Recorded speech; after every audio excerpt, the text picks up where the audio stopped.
Good evening বন্ধুরা, সব দিনের মতো আমি আজও চলে এসেছি আপনাদের কাছে নতুন এক রেসিপি নিয়ে। বিনসের নিরামিষ সবজি। তার জন্য বিনস আর আলু কেটে নিয়েছি, আর সাদা সর্ষে, পোস্ত, ধনে জিরে দিয়ে এটা শিলে বেটে নিয়েছি। আর নিয়েছি সর্ষের তেল, কুচানো টমাটো, গরম মশলা পাউডার, লবণ, হলুদ, আর ফোড়নে নিয়েছি কালো জিরে, লঙ্কা। আর এটা এই গরমকালে বিনস খুব ওঠে, তাই নিরামিষভাবে এভাবে বানালেও খুব ভালো লাগে। এখন গ্যাসের ওভেনে কড়াই বসিয়ে দিলাম, দিয়ে দিলাম সর্ষের তেল, তার মধ্যে ফোড়নে দিয়ে দিলাম কালো জিরে আর লঙ্কা, তার মধ্যে দিয়ে দিলাম বিনস আর আলু একসাথেই দিয়ে দিলাম, আর দিয়ে দিলাম স্বাদ মতো লবণ আর পরিমাণ মতো হলুদ দিয়ে এটা আমি হালকা নেড়ে নেব। যেহেতু বিনসের একটি গ্রিন একটা ভেজিটেবলের যে স্মেলটা থাকে অনেকের পছন্দ হয় না, তাই এটা একটু হালকা আমি নেড়ে নিচ্ছি।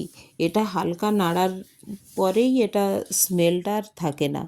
তো দেখুন, হালকা নাড়াচাড়া করে আমি একটু ঢেকে দিলাম। ঢেকে এটা নাড়াচাড়া করে দেখুন এইভাবে একটু হালকা করে ভেজে নিয়েছি। তো এই রকম হালকা ভেজে নিলে সবজির স্মেলটা একটু ভালোও আসে।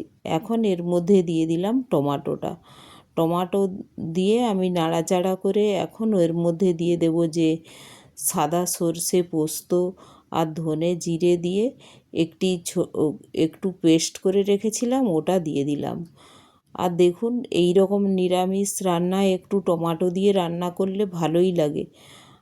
আর বিনস এটা অনেকেই পেঁয়াজ রসুন দিয়ে বানান, কিন্তু যারা নিরামিষ খান তারা এইভাবে একবার বানাবেন, দেখবেন খুব ভালো লাগে। তো এইভাবে আমি দেখুন মশলাটা দিয়ে আবার নাড়াচাড়া করে করে এটা ঢেকে আবার মশলাটার সাথে আর একটু কুক হতে দেব। এখন আমি জল দিচ্ছি না, একটু ঢেকে আমি এটা যখন দেখব মশলাটা সবজির সাথে ভালোভাবে কষা হয়ে গিয়েছে, তখন আমি এর মধ্যে একটু জল দেব। দেখুন মশলাটার সাথে ভালোভাবে কষা হয়ে গিয়েছে, আর একটু একটু হালকা ওই সর্ষে, পোস্ত, ধনে জিরে যে ফ্রাই হয়েছে তার ফ্লেভারটাও ভালো এসেছে। তো এই সময় আমি এর মধ্যে দিয়ে দিলাম মশলা ধোয়া জলটা।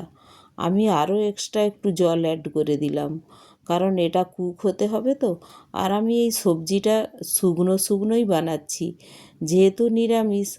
তো খালি এই সর্ষে পোস্ত দিয়ে তো একটু শুকনো হলেই ভালো লাগে। এর সাথে একটু ডাল আর এই সবজি আর কিছু একটি ভাতে খেলেই খুব সুন্দর লাগে। তো এইভাবে দেখুন প্রায় আমার কুক হয়ে এসেছে। আলুগুলো দেখুন কতটা নরম হয়ে গিয়েছে।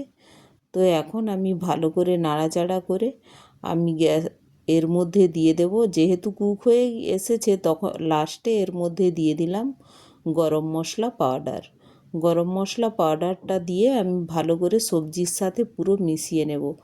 আর এই গরম মশলা পাউডারটা লাস্টে দিলে এর ফ্লেভারটাও ভালো থাকে। তাই একবারে যখন পুরোটাই কুক হয়ে গিয়েছে, তখন আমি এর মধ্যে গরম মশলা পাউডার দিয়ে আমি ঢেকে রেখে দেব।